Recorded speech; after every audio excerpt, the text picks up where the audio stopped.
बूढ़ी औरत ने एक सुंदर लाल गुलाब उठाया और राजकुमार की गेंद में तोड़ दिया। वह राजकुमार को अपने हाथ में गुलाब देना चाहती थी और दूसरे पक्ष को उसे एक रात के लिए छोड़ने देती थी, लेकिन राजकुमार मुस्कुराया, फिर बहुत घृणा से गुलाब को जमीन पर फेंक दिया। उसके आसपास के उपहास को देखते हुए बूढ़ी औरत ने राजकुमार को चेतावनी दी कि वह लोगों को अपनी उपस्थिति से न्याय न करे। फिर उसने जमीन पर गुलाब उठाया और तुरंत एक चमकदार चुड़ैल राजकुमार को जानकर कि उसने लोहे की प्लेट पर लात मारी, लेकिन बहुत देर हो चुकी है। लेकिन एक जानवर को कौन पसंद करेगा। कुछ साल बीत गए, गुलाब पर कम पंखुड़ियां थीं और राजकुमार ने पूरी तरह से विश्वास खो दिया। इस समय एक बूढ़े व्यक्ति ने दरवाजे पर भेजने की पहल की।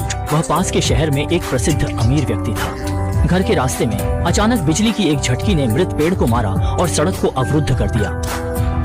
रास्ते बदलते हुए, हालांकि यह पहली बार था जब वह इस तरह के जंगल के रास्ते पर चला गया था, लेकिन वह अधिक से अधिक डर गया था। जून के मौसम के कारण जंगल में बर्फ के टुकड़े लगभग अजीब रूप से तैरते थे और उसके बाद क्रूर बूढ़े बर्फ लहर ने भयभीत और भाग लिया और गलती से राजकुमार के महल में टकराया। जैसे ही वह दरवाजे में प्रवेश करता है, बूढ़े आदमी ने विनम्रता से महल के मालिक को बुलाया, लेकिन कोई फर्क नहीं पड़ता कि वह कैसे बुलाया। महल में किसी ने जवाब नहीं दिया। वह रेस्तरां में आया और पाया कि मेज पर समृद्ध भोजन था।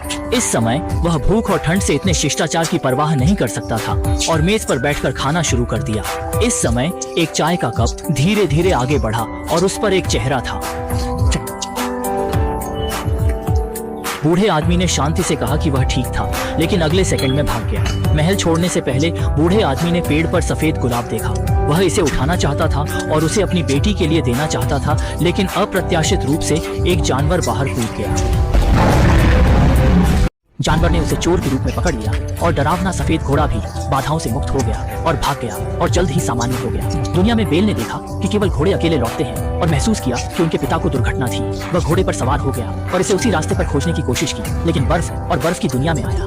उसके सामने महल को देखते हुए बेल ने देखा कि कुछ गलत था। जमीन पर एक लकड़ी की छड़ी उठाई और सावधानी से महल की ओर चला गया। जैसे ही वह दरवाजे में प्रवेश करता है, बेल ने एक आवाज सुनी और आवाज का पालन किया, लेकिन केवल एक कैंडलस्टिक और टेबल पर एक अलार्म घड़ी देखी। इस समय पिता की खांसी आई और बेल ने आवाज का अनुसरण किया और अंत में अपने पिता को छत पर छोटे काले कमरे में पाया। पिता ने उसे यहाँ जल्दी से छोड़ने के लिए कहा। जैसे ही बेल ने संदेह में देखा, जानवर की गर्जना आई पास आई। बेल ने देखने के लिए आगे बढ़ने की हिम्मत की और अचानक एक लंबा आंकड़ा बहुत दूर दिखाई दिया। उसने बेल से कहा कि आपके पिता ने महल से एक गुलाब चुरा लिया है और उसे यहाँ दंडित करने की आवश्यकता है। एक बड़ा कूद बोलने के बाद वह बेल के सामने आया। हालांकि दिल में तैयार था, लेकिन जब वह दूसरे व्यक्ति की उपस्थिति को देखता था, बेल मदद नहीं कर सकता था। लेकिन अपने पिता को बचाने के लिए उसने जानवर के साथ एक शर्त का प्रस्ताव करने का साहस किया, जो कि अपने पिता की स्वतंत्रता के बदले में खुद को यहाँ बंद कर देना था। ये सुनने वाले पिता ने जल्दी से बेटी को छोड़ने का आग्रह किया और यहाँ तक कि जानवर भी संदेह में दिखता था कि कोई उसके लिए कैसे हो सकता है स्वतंत्रता। उन्होंने बेल को चेतावनी दी कि एक बार जेल का दरवाजा खोला गया तो यह जीवन भर के लिए फिर से बंद हो जाएगा। बेल स्वाभाविक रूप से जानता था कि मामले के परिणाम कितने गंभीर थे, इसलिए उसने उसे सीधे बाहर धकेल दिया, जबकि उसके पिता ध्यान नहीं दे रहे थे।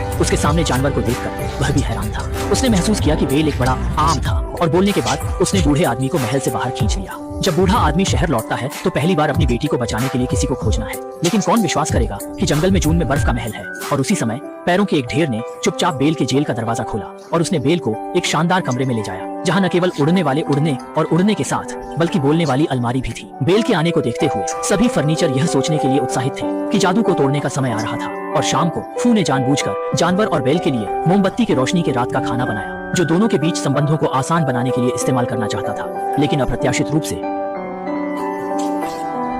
ओह